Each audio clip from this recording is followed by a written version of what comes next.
La risposta al corso di formazione delle 2 giorni dedicata alle tecniche del revenue management, concentrata sul focus del potere dei dati, è stata molto interessante, è tuttora molto interessante perché il coinvolgimento da parte di imprenditori sia di strutture alberghiere ed extraalberghiere che imprenditori su altri settori economici è importante, coinvolgente, e dal momento in cui vedi tante persone che si confrontano, condividono informazioni per far sì di sviluppare al meglio le proprie capacità all'interno della propria impresa e del territorio, capisci che abbiamo trovato il focus giusto ed è l'obiettivo del corso. Qui in Sardegna la Sardegna ha un grandissimo potenziale e applicare le giuste tecniche di revenue management,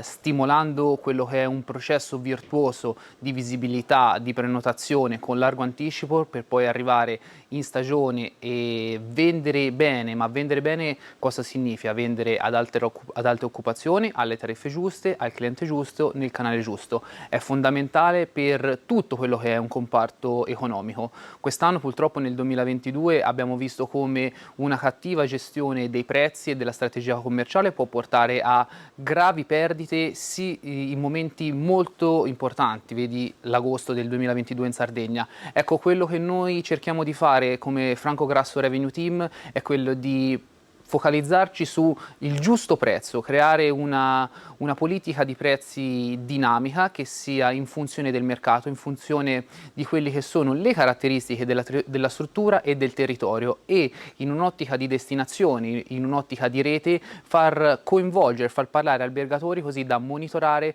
costantemente quello che può essere la domanda di mercato. Ripeto, una struttura può crescere, però deve crescere anche intorno alla destinazione, e più gli imprenditori riescono a confrontarsi, a scambiarsi opinioni su dati reali, più ne beneficia tutta la destinazione e il territorio sardegno.